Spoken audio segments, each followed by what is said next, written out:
तो नमस्कार दोस्तों, कैसे हैं आप सभी। स्वागत है आप सभी का। दोस्तों आज की इस वीडियो में हम सीखने वाले हैं कि चुंबकीय पदार्थों के संबंध में कुछ महत्वपूर्ण परिभाषाएं। दोस्तों वीडियो बहुत ही इंटरेस्ट होने वाला है। इस वीडियो को आप एंड तक जरूर देखिए, जिससे कि आपका हर एक डाउट क्लियर हो जाए और आपको अच्छे से समझ में आ जाए। चलिए दोस्तों वीडियो को शुरू करते हैं। देखिए वीडियो में क्या है कि सबसे पहले नंबर पर है चुंबकन तीव्रता। ठीक है, चुंबकन तीव्रता क्या होती है दोस्तों। कि चुंबकन तीव्रता इसमें दिया हुआ है कि चुंबकन तीव्रता चुंबकीय पदार्थ के एकांक आयतन के चुंबकीय आघूर्ण के बराबर होती है। क्या होती है दोस्तों? चुंबकन तीव्रता क्या होती है? चुंबकन तीव्रता चुंबकीय पदार्थ के एकांक आयतन के चुंबकीय आघूर्ण के बराबर होती है। दोस्तों इसका सूत्र होता है आई, यानी कि वेक्टर आई बराबर, है ना।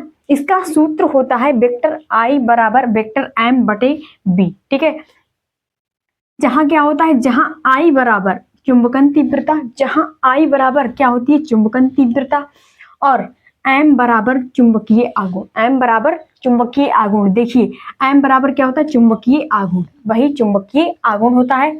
और बी बराबर क्या होता है आयतन। बी बराबर हमारा क्या होता है आयतन। देखिए बी बराबर होता है हमारा आयतन। ठीक है, इसका मात्रक होता है, मात्रक एम्पियर मीटर इनवर्स होता है। ठीक है दोस्तों, इसके बाद हम आगे बढ़ते हैं। दूसरे नंबर पर है हमारा चुंबकीय तीव्रता। ठीक है, चुंबकीय तीव्रता क्या है दोस्तों? इसकी परिभाषा क्या है कि चुंबकन क्षेत्र के पदार्थ को चुंबकित करने की, यानी कि चुंबकन क्षेत्र के पदार्थ को चुंबकित करने की क्षमता एक वेक्टर H द्वारा प्रदर्शित की जाती है, जिसे क्या कहते हैं, जिसे चुंबकीय तीव्रता कहते हैं। ठीक है दोस्तों, इसकी परिभाषा क्या है फिर से समझिए। चुंबकन क्षेत्र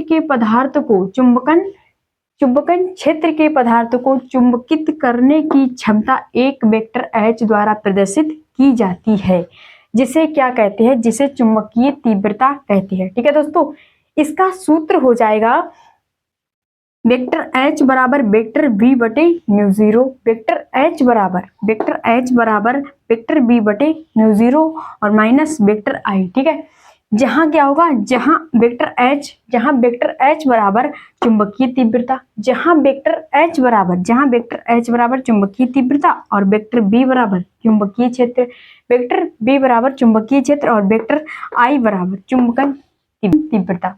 इसका मात्रक क्या हो जाएगा दोस्तों? मात्रक एम्पियर मीटर इनवर्स हो जाएगा। ठीक है दोस्तों, तो है ना दोस्तों। इसके बाद सीखेंगे दोस्तों, तीसरे नंबर पर है चुंबकशीलता। चुंबकशीलता क्या है, इसकी परिभाषा क्या है दोस्तों?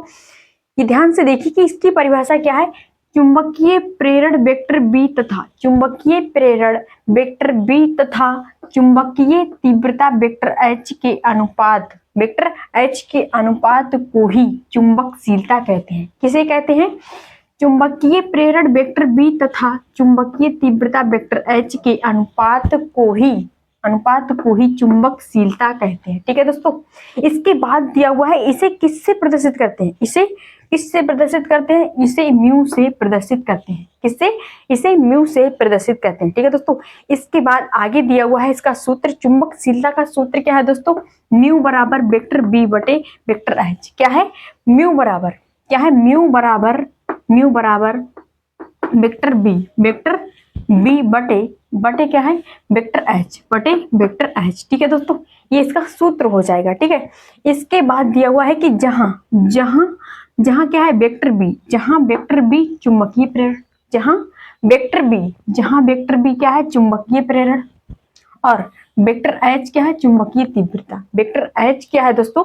चुंबकीय तीव्रता। क्या है? चुंबकीय तीव्रता। ठीक है दोस्तों, तो इसके बाद दोस्तों हमारा चौथे नंबर पर दिया हुआ है। चौथे नंबर पर क्या है? सापेक्ष चुंबकशीलता। सापेक्ष चुंबकशीलता क्या है, इसकी परिभाषा क्या है दोस्तों? देखिए ध्यान से, किसी पदार्थ की चुंबकशीलता